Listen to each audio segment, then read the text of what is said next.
now, while we're living, if you think how many conditions out there to help us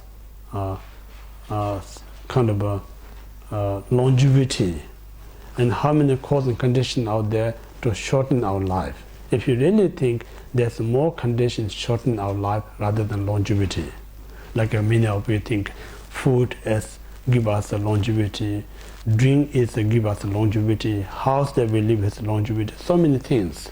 But many of them also cause of death. Like how many people out there eat wrong food, get sick. How many people who out there drink healthy things and get sick and die. How many people think it's accepted to stay in home, then burn down or earthquake, die in the house. How many people buy an expensive car and drive fast and then get in accident in the road, you know? So if you really think, like that's the reason we always, so how much, like I think about the why, like I think about virtually all over the world, particularly in the developed world, why people spend so much money. Yeah, if you really ask why we spend so much money, there's no other reason, just fear. Fear of I'm going to get sick. Fear of I'm going to get hungry. Fear I'm going to be uncomfortable. Just completely fear. If you don't have a fear, I'm guaranteed economically sustainable. You know? More you got fear, you got more spent. That's how it works, you know. So in this reason, like whether you think of that or not, but subconsciously we always live in so much fear. Yeah. So this fear kind of causes so much. You know?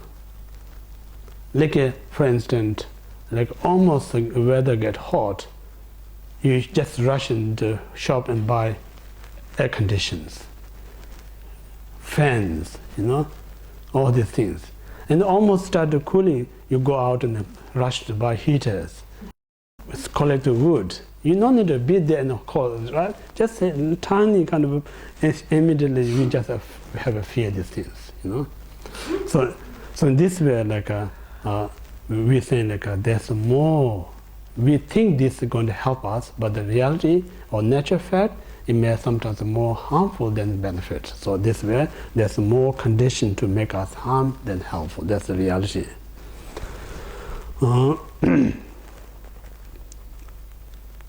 And then the great Indian master Nagarjuna stated in the Precious Garland, like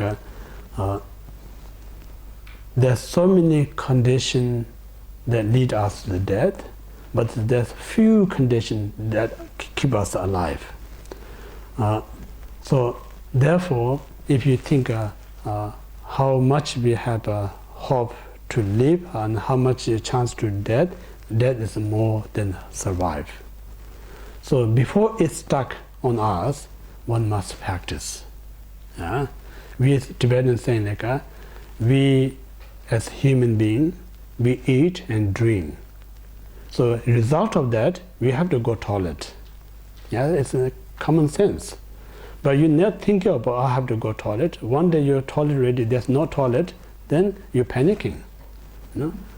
So moment you build house, we build the toilet. You know, we know we're going to eat and drink, have to go toilet. So same like a moment we're born, the result we're going to die. So right now we have to prepare. You know, prepare means like not just leave it. Like anyway we have a fear. I'm saying like we all have a fear because that fear spends. This fear is kind of an unhealthy fear because that fear doesn't do any good things. So dynamically fear. If you have fear, we're doing something really like what we say like the Dharma is like the most fear. If you think come from nothing else but which attached to self. You know, grasping self. As more you, because as an ordinary person, you're not going to find anyone who don't have a grasping self. Everyone grasping self. That's the common sense. That's the reality of your ordinary beings. But within that, some of us we're grasping less self, some of us are grasping more for self. According to that, then the fear is kind of how we measure. Some person who grasping less, the measurement of this fear is lesser. Someone else we're grasping much stronger, that fear is much greater. So only we talk about we think the reduce fear is like a spend more money. We think that is the solution. But that's not solution. Buddha says like a real solution to reduce the fear, reduce the grasping self. So that's not easy work. It's like we always say like easy said than done. Yeah, not easy work, but it's worthwhile. But if you definitely, I guarantee you, through the practice Dharma, if you reduce grasping self less now, then after you're dead, reborn, naturally you have a less grasping, because you already treat that symptoms. But at the moment, we're not treating this grasping. We're actually supporting more grasping. I want a more bigger place. I want a more nicer things. I want a better job. I want to be better position. Actually, we're kind of feeding this self. So more you feed, naturally you're going to get fear. So when we die with the fear, next life you're not getting less, even you much greater fear, because we develop this cause. Make sense or not? So this reason is really important, like where we kind of, that's we call the Dharma means, like I mentioned, like not just a religion or spiritual kind of a mumbling all the time, It's like a develop the wisdom, that's the Dharma, Dharma is like a develop wisdom. The wisdom really kind of fixing the root of all the problems. If you can fix the root problem, eventually it can be fixed. So once they completely fixed all the problem, that we call the enlightened liberations. This is fixable. But if you don't fix, just doing on wrong way, you think it's a fixing, but actually creating more trouble. So that's how difference between the samsaric way of life and then Dharma way of life. Yeah, both is doing bad things. The both thing is the same idea. I want to be happy. I want to be healthy. But the technique is totally different. One is mistakenly doing things good. One is doing the right way to doing good things. So none of the beings want to harm self. Some people do harm self because they just fail to help themselves. When they fail, they can't help themselves, then give up. So the moment they give up, they harm themselves. But right to begin, no one harmed themselves. They do all things that help themselves. One day not achieve that one, then they think I'm failure, I'm unsuccessful. So the moment you give up, then helping to harm to self. So in this way, like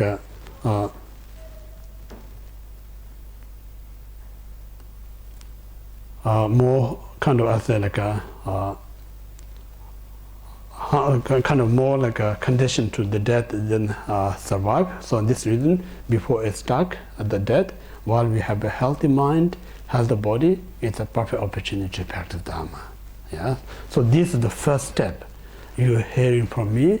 What I'm talking is like based on the teaching. So you don't need to immediately you accept. That's a blind faith. Yeah. That's not healthy. Now you take that in your mind. And then when you meditate, investigate, is it true or not? So when you investigate, you're going to develop your own realization. So your own realization is the real teaching that Buddha taught. But my voice is just a kind of interpreting what Buddha said.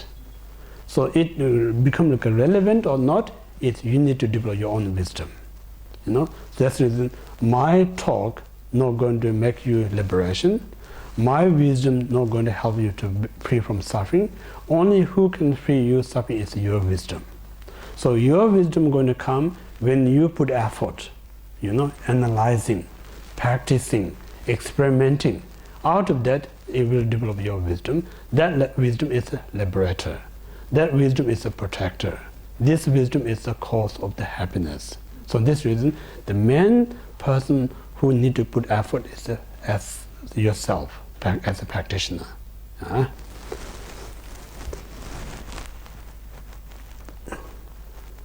Do you feel like so much pressure on you?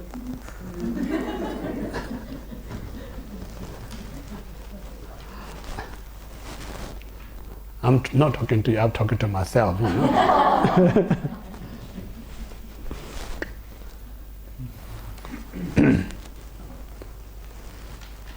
So that's the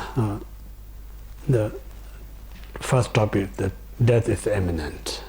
Now, second is even we know going to die, the time is indefinite, uncertainty. Yeah, that one.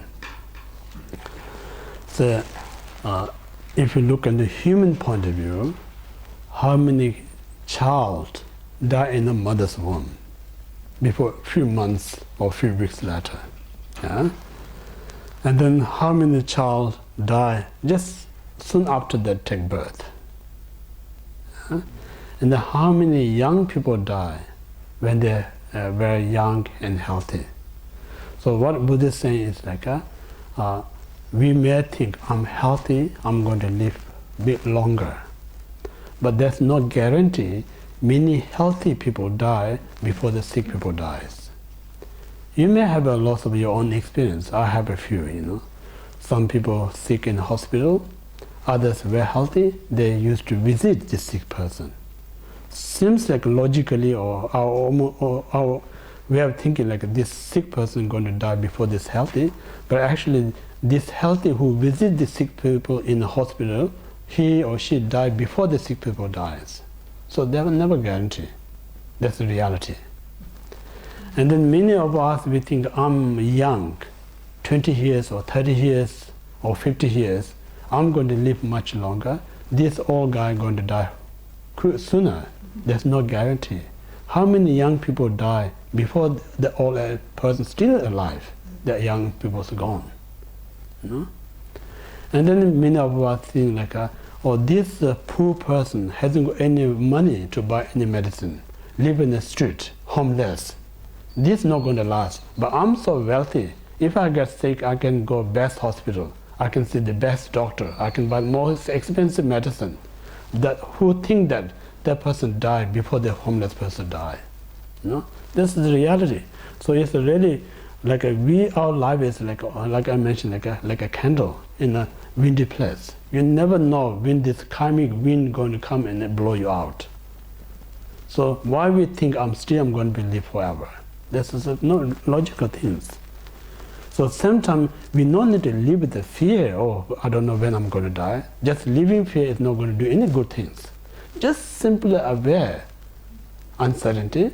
While I'm alive, each minute I'm grateful. And each minute I'm grateful. So if I know that next morning when I awake, I'm so grateful I'm still alive. I'm still breathing. You know? So instead of getting fear, each minute I really start to appreciate. But person who not realize that life is an uncertainty, then we make it miserable. You know, I have this problem, I have that.